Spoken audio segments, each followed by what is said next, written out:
Good morning, class. It's great to see you guys today, or hear you guys today, or be on a video with you guys today. Today we're going to tackle two really important places in our country that help form our government or our lawmaking people. Yesterday we were at Hershey's. I hope you enjoyed the Hershey's candy bar text, as well as the two little videos that I showed you about making those. It was crazy how fast those machines could wrap those little candy bars. All right, today, Independence Hall, the birthplace of the United States. The Declaration of Independence was approved in Independence Hall in Philadelphia, Pennsylvania. Today, Independence Hall is part of a National Historic Park. Independence Hall, the birthplace of the United States. You are looking at Independence Hall in Philadelphia, Pennsylvania.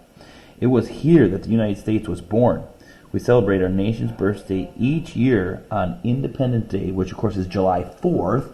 You guys might think of the 4th of July, you get fireworks, and maybe you have a grill out or a barbecue. You get together with families, maybe go swimming. But why do we do all that on July 4th? Well, that was the day that we declared our independence. The date of our nation's birth was July 4th, 1776. On that day, leaders from the 13 colonies met in Independence Hall to approve the Declaration of Independence. This statement told the world that the American had formed their own nation, our own country. This new country was called the United States of America. America fought a long war to win their independence. Great Britain finally agreed that America should govern themselves, but how would they do that? So we get to be our own country, and who's in charge? I'm in charge? You're in charge? At this time, we did not have a president. America fought a long war to win their... In 1787, some of the best thinkers in our nation met in Independence Hall to answer that question. They talked and argued for months. They wrote a new constitutional plan for government, for the country. We still live under this plan today. Even though we've had some amendments to the plan, we still have the original plan. The United States Constitution is based on the idea of democracy. Say democracy with me. Democracy. Under this plan of government, we, the people, choose our leader. Isn't this exciting? We just did this in the presidential election. And besides for voting for president, we also voted for some senators and some congressmen, as well as local leaders. So I know you guys aren't 18 yet, you didn't get to vote, but people that are older than 18 got a chance to rule, to cast their ballots. We, the people, choose the leaders. The Constitution also protects our rights. You have the right to say and to think and to follow any religion you choose. Oh, that's so exciting. That's why we love America so much, because we get to teach you at Garden Homes about our Savior Jesus. And to have a fair trial. That's our judicial branch, where we get to go to court if something went wrong. There are these and many others are rights that the Constitution provides that America can hold dear. In a couple weeks, I'm going to get to go deer hunting. To go deer hunting, you have to have a gun. And our Constitution says that it's okay for its people to have guns. Interesting. Okay, Declaration of Independence, the document that declares the United States to be free from Great Britain. So that was the first thing. We declare, it's just a piece of paper that says, we're no longer a part of you, we're our own country. And then the next thing is the U.S. Constitution. This is the plan for government. So now that we're our own people, we better decide and figure out who's in charge. Otherwise, it could be chaos. And so the Constitution is our plan. Let's move on to tour site number 9. Now, Washington, D.C., even though we came up with that Declaration of Independence and the Constitution in Philadelphia, Washington, D.C. is our capital. The Capitol building is in Washington, D.C., and it is the home of our nation's government. This is where Congress meets to make our nation's laws.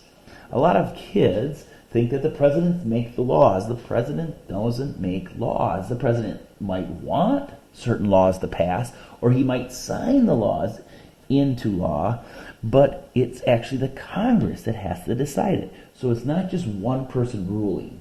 That would be considered a king. An anarchy ruled by one. But we have a democracy ruled by many. Does this building look familiar to you? It is the Capitol building. one of the great landmarks of the city of Washington, D.C. Washington, D.C. is our nation's capital, the home of our nation's government. Here, the people who have power to make decisions for our country do their jobs. The work of our government is important because the government creates the rules we live by. Picture what life would be like without rules. Think about this as you leave the train to visit Washington, D.C. Okay, so we are getting off the train and we are checking out Washington, D.C. and we're thinking about what it would be with no rules. Could you imagine crossing the street with no stop signs? Yikes! Car's going to run us over. We'll never get across this street. Could you imagine if there was no rules as far as stealing goes? You own a little business and a whole bunch of people came in and stole everything from you. Ooh, that wouldn't be a great idea either. Well, welcome back. Let me tell you a bit more about our government's rules or laws. Our government's laws help to make sure that each person's rights are protected. Our rights include the right to life, liberty, property, and the pursuit of happiness. The government also works for the common good. This means that it tries to act in ways that serve all people. Key word here is tries. As hard as they try, it sometimes does not work the same for all people. And not just few. Our government seeks to provide an equal chance for all people, and it tries to treat all people fairly. Our government is a republic. In a republic, the power lies within the people, and they exercise their power by electing leaders. The Constitution says that the Americans can choose representatives to make laws for them. People choose representatives by voting in elections. Voting is a key part of being a good citizen. So I don't know if your parents got a chance to vote or not. I remember when I was younger, sometimes I'd feel like I was too busy to get in line and vote, but as I get older, I feel like it's so important to get out there and vote, and so to stand in a line to cast your vote one day a year is pretty important. Now, we elect a president every 4 years, but we have an election every single year to elect different representatives in government branches. All right, well, let's take a look at our assignment today. If you pull that out of your packet, it's page number 5 down here on the bottom. Okay, it's for Wednesday. We can get our name at the top right away. This time I'm going to help you a little bit at the top because we're not in school, and then the bottom I'm going to try to not give you so many answers, see what you can do. Think of the following places in your school or your classroom or your lunchroom, playground. Each of these places have a rule. Write a rule for each. Well, obviously, one of the rules we have to have in the classroom is raise your hand. I know it seems silly, but if everybody would talk at once, we'd never get anything done. Raise your hand to talk. Another rule that we have in the classroom is sharpen your pencil before the bell. It'd be pretty rude to get up and go sharpen your pencil during the middle of class. Right? Okay, so I got 2 rules for that. What about the lunchroom rules? I mean, I guess we never tell you this, but I guess everybody knows it. Don't throw food.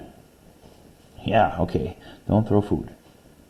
And don't throw food away. Why don't we want to throw food away? Well, that'd be wasting an amazing gift God has given us. And the next one is say please and thank you. We'd spend a lot of time, if we were in school right now, teaching you guys to say please and thank you to the lunch lady because they always provide for us, and sometimes they even give us extra snacks. Say please and thank you. What about playground rules? We're in the gym. Okay, I only like you to do 2 of your own down there. Of course, one of the rules is play fairly, right? Play fairly. Another rule is that you would go out of the game when you get hit. Sometimes kids think, oh no, it didn't hit me. Yeah, it hit you, you're out. Okay, so come up with a couple rules there. Number 2, pick one rule from that list above in your group. Discuss what might happen if that rule does not exist. Okay, well that can happen in your group, so we're going to do it as a team. Okay, so let's say everybody talked at once in class. The very first was raise your hand. What might happen if that rule doesn't exist? We would not get anything done.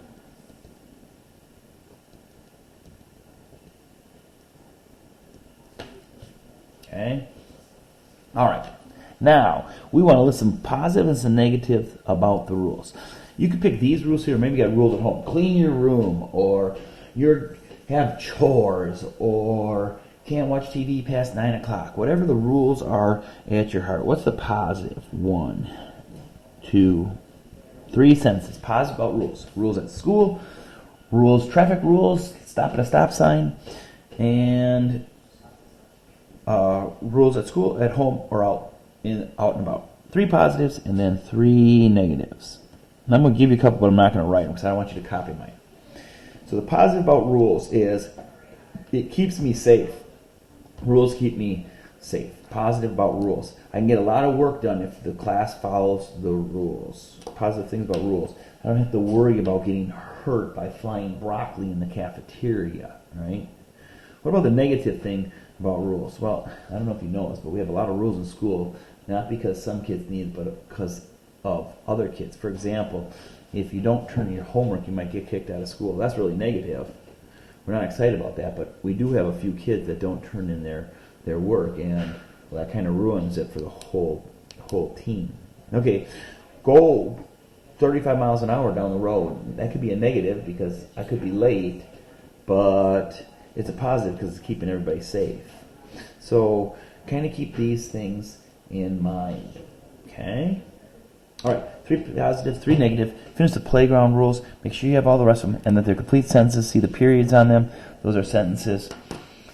And we'll see you tomorrow.